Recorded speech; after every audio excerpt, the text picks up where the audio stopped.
ભુજ શહેરના કચલીનગર વિસ્તાર ward number 1માં વગર ચોમાસે ગટરના પાણીનો 4 વર્ષથી ત્રાસ, રહેવાસીઓ પરેશાન। સ્ટોરી રિપોર્ટ બાય દર્શન મહેતા, ભુજ।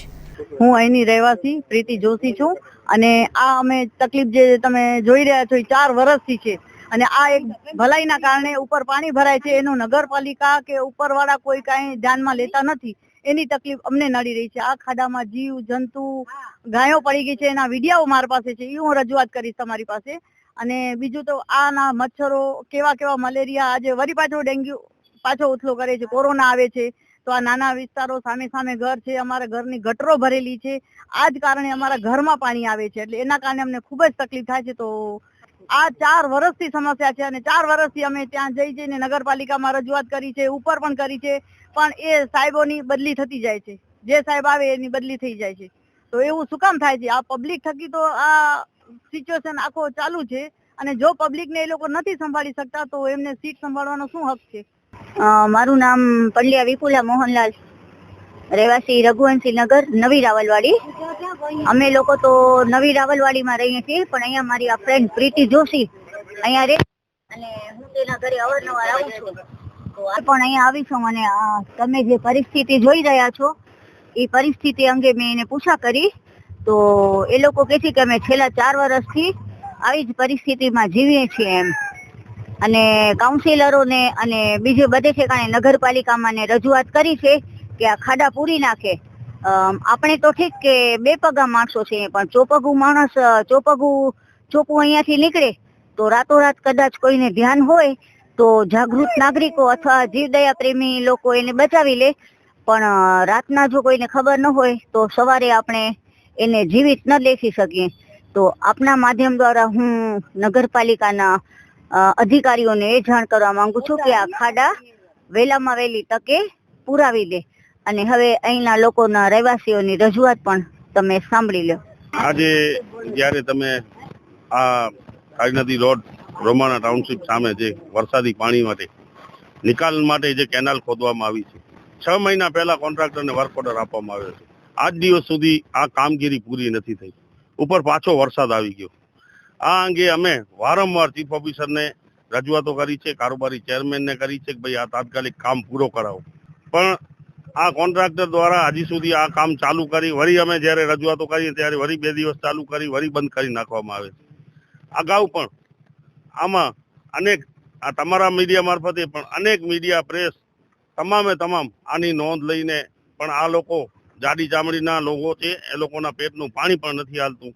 ચીફ ઓફિસર ત્યારે ઇન્ચાર્જ ચીફ ઓફિસર, પ્રાંત અધિકારી, ભાડાના અધિકારી જ્યારે એ ચાર્જમાં હોય તો ખરેખર તો આ ભુજ શહેર માટે એક સારામાં સારી વાત કહેવાય અને સારામાં સારા કામ થવા જોઈએ, પણ આ ચીફ ઓફિસર પણ નિષ્ક્રિય થઈને બેસી ગયા હોય એવું લાગી રહ્યું છે। ક્યાં મોનિટરિંગ કામ ઉપર નથી કરી શકતા, એટલા બધા એ લોકો પાસે ચાર્જ છે। એટલે અમે પણ માંગણી કરી છે કે ભાઈ ખરેખર રેગ્યુલર ચીફ ઓફિસર ભુજ શહેર જ્યારે 56 કિલોમીટરમાં છે તો રેગ્યુલર ચીફ ઓફિસર ભુજને મળે એવી અમારી માંગણી રહેશે। મારું નામ કુરેશી નાઝલીન હાજી છે, હું કચલીનગરમાં રહું છું। જેમ પેલે પણ બેને વાત કરી એવી જ રીતે હું પણ એ જણાવવા માંગીશ કે આ જે ખાડા ખોદેલા છે એ છેલ્લા 4 વર્ષથી આવીને આવી પરિસ્થિતિ છે। આ ખાડાના પાણીના લીધે 12 માસ પાણી તો ભરેલું જ હોય છે, ચોમાસું તો 4 મહિના હોય છે, પણ પાણી 12 માસ ભરેલું હોય છે, જેના લીધે ગંદકીથી અમારા ઘરમાં 12 માસ તાવ રહે છે। અત્યારે પણ મારી દેરાણી તાવથી પીડાય છે અને બાટલા ચાલુ છે। આ ગંદકી જાતી જ નથી, એનો નિવારણ નગરપાલિકા નહીં લાવે તો કોણ લાવશે? બધી વસ્તુ માટે અમે સક્ષમ છીએ, લાઇટ બિલ ભરીએ છીએ, કરવેરા લે છે, પાણી લે છે, પાણીના ટેક્સ લે છે, તો પછી સુવિધા શું કરવા નથી આપતા? એનું કઈ રીઝન તો હોવું જોઈએ ને। એક દિવસ લાઇટ બિલ ને મોડું થાય છે તો તરત આવીને કાપી જાય છે ને પછી જયારે અમારો વારો આવે છે, અમે કોઈ રજૂઆત કરીએ છીએ તો એને કોઈ સાંભળતું નથી, ત્યારે કાન આગળ વાળ આદા દેવાઈ જવાય છે। તો એનું કારણ શું છે? સામાન્ય પબ્લિક નું સાંભળવું ન સાંભળવું, બસ ઈ જ છે એ લોકોમાં। સીટ માટે સેના માટે બેઠા છે એ લોકો? માંગ ઈ છે કે આનો પરમાનન્ટ સોલ્યુશન થવું જોઈએ, જેના લીધે અમારા ઘરમાં વારંવાર એનાથી તો અમારી પણ આર્થિક પરિસ્થિતિ નબળી થતી જાય છે, એટલે કે વારંવાર બીમારીઓ થાય જ છે। એક તો મોટી બીમારીઓ આવે છે અવારનવાર, તેમ છતાં તાવ જેવું તો સાધારણ ઘરમાંથી જાતું જ નથી, એટલે કે ગંદકી એટલી છે। અમારી પોતાની ગાય છે એ કેટલી વાર આના અંદર પડી ગઈ છે, એના કાઢવા માટે બીજાને અમારે બોલાવવા પડે કે ભાઈ આવો, અમારી ગાયો અહીંયા પડી ગઈ છે તો તમે કઢાવવા માટે મદદ કરો. અંદાજિત આ જેટલા ખાડા ખોદેલા છે એટલા એરિયામાં 150 જેટલા મકાન આવતા હશે. આ બધાયનું પ્રોબ્લેમ છે, એક અમારા ઘરનો નથી. એક્ઝેક્ટ આનો ઘર અમારા સામે છે. અમારો પોતાનો ધંધો હતો એ બંધ થઈ ગયો છે આના લીધે, રેતી કાંકરીનો. એટલે કે ટ્રેક્ટર ઉઠલાવવા જ ક્યાં, આવી રીતે ખાડા ખોદેલા. તમે જનજીવનનો તો મૂકો, માણસો પણ પડી જાય છે. એક્ટિવા સહિત કેટલાને અહીંયાથી કાઢેલા છે, એ વિડિયા છે અમારા પાસે. પણ નગરપાલિકા એના કાંઈ કરતી જ નથી કામ. હેલો ભુજ, તો કેમ છો તમે?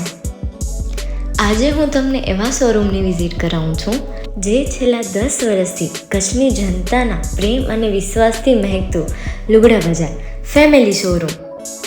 આ શોરૂમમાં સ્ટાર્ટિંગ પ્રાઇસ 399થી છે, જેમાં kids wear, girls wear, boys wear અને જેન્ટ્સ વેર અને લેડીઝ વેરમાં પણ ન્યૂ વેરાયટીવાળું કલેક્શન પણ જોવા મળી રહેશે.